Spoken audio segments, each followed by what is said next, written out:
लोकसभेसारखा दणका देऊ नका अशी विनंती अजित पवारांनी मतदारांना केली आहे। आंबेगाव मधल्या कार्यक्रमात ते बोलत होते आणि सर्व निर्णय हे जनहिताचे आहेत, कधीही काहीही कमी पडू देणार नाही असे त्यांनी म्हटले।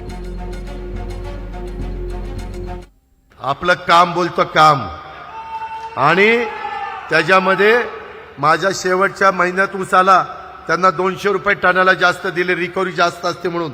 खोडवा आणि त्या सुरूस त्याला भाव दिला 3750 रुपये, महाराष्ट्रात नंबर 1 चा भाव। आपलं कामच एक नंबर आहे, फक्त तुम्ही पाठीशी उभे राहा। लोकसभेसारखा दणका नका रे देऊ नका देऊ।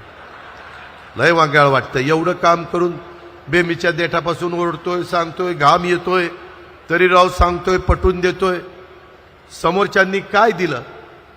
देवळात वाजवायची घंटा दिली का काय? मला तर काही कळतच नाही।